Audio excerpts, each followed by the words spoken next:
माँ, ये राधिका है, तुम्हारी बहू। राधिका गांव में हॉस्पिटल में नर्स का काम करती है। बस हम दोनों में दोस्ती हो गई और हमने शादी कर ली। राधिका, माँ के पैर छू। अरे चल हट नालायक।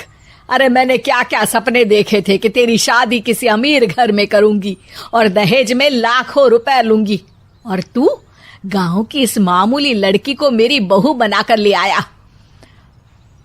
लेकिन बेटे की जिद के आगे सुनीता देवी मजबूर हो जाती है। राधिका सुनीता देवी को फूटी आंख भी नहीं भाती थी। तुम चिंता मत करो भाग्यवान, हम दोनों मिलकर अपनी बहू को इतना सताएंगे कि वो हमसे तंग आकर ये घर छोड़कर चली जाएगी।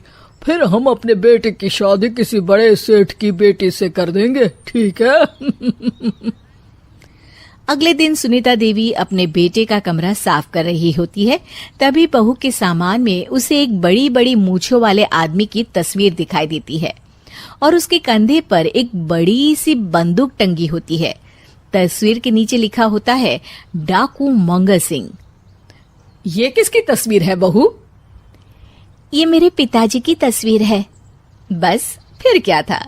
ये सुनते ही सुनीता देवी के हाथ पैर कांपने लगते हैं। वो भागती हुई सीधा अपने पति के कमरे में जाती है। अरे गजब हो गया जी, गजब। अरे क्या हो गया भाग्यवान? हमारी बहू एक मशहूर डाकू मंगल सिंह की बेटी है। हे भगवान, अब क्या होगा? क्या कहा? डाकू मंगल सिंह? अरे मर गए रे। सुना है वो तो बड़ा ही खतरनाक डाकू है, मारता ज्यादा है गिनता कम है। लोग पुलिस वाले भी उसके नाम से कांपते हैं। अरे सुना है वो तो हर हफ्ते 2-4 लोगों का ऊपर का टिकट कटवा ही देता है। हे भगवान, अब हम क्या करेंगे? ये हमारे नालायक बेटे ने कैसी मुसीबत हमारे गले बांध दी। हाँ वो तो है, अगर हमने बहू को जरा भी तकलीफ दी तो उसका बाप मंगल सिंह हमें गोली से उड़ा देगा। अब जो मैं कहता हूँ उसे ध्यान से सुनो।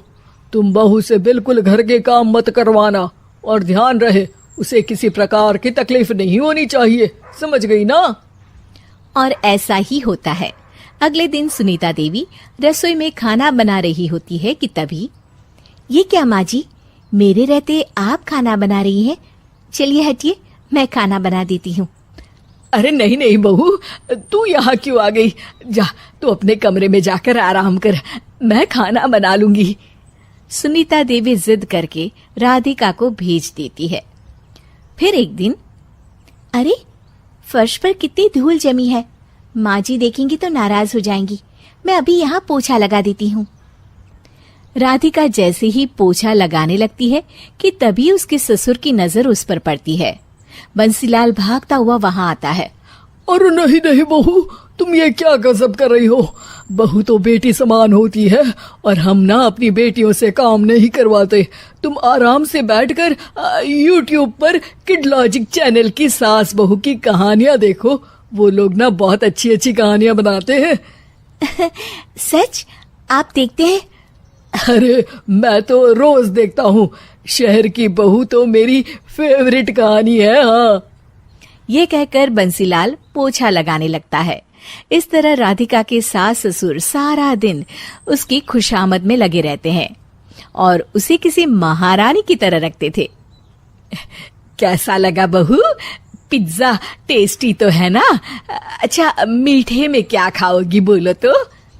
माँ जी, मुझे तो काजू कतली बहुत पसंद है और उसके बाद 1 गिलास लस्सी मिल जाए तो मजा आ जाएगा।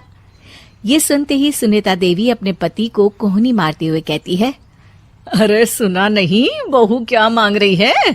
जल्दी से भागकर बाजार जाइए और सब खरीद कर ले आइए। हाँ हाँ भाग्यवान, अभी जाता हूँ। राधिका की तो 5 उंगलियां घी में थी। वो तो अपने ससुराल में मजे कर रही थी। दूसरी तरफ राधिका की सास उसके लिए कभी नई साड़ी खरीद लाती तो कभी उसके लिए नए गहने बनवा देती। फिर एक दिन डाकू मंगल सिंह अपनी बेटी राधिका से मिलने अपने आदमियों के साथ आता है। उन सबको देखते ही राधिका के सास ससुर डर के मारे कांपने लगते हैं। मर गया रे।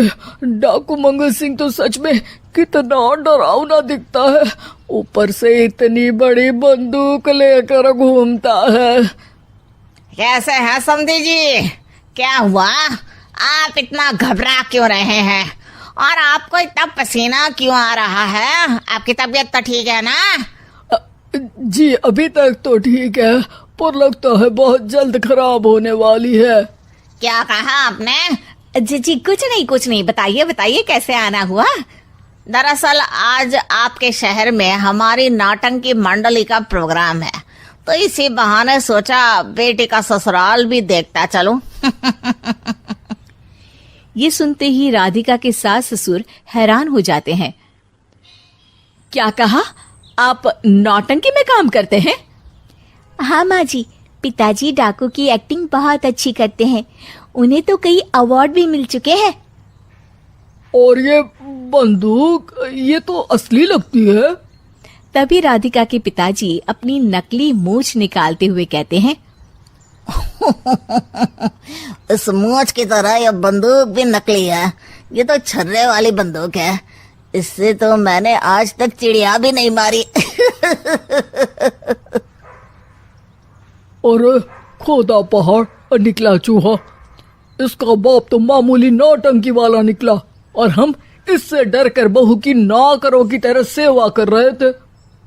आपने सही कहा जी, इसके पीछे मेरे कितने पैसे खर्च हो गए, और काम कर करके मेरी तो कमर टूट गई सो अलग। अरे बहू, तूने अपने पिताजी के बारे में हमें पहले क्यों नहीं बताया? राधिका मुस्कुराते हुए कहती है, आपने तो कभी पूछा ही नहीं ना माँ जी।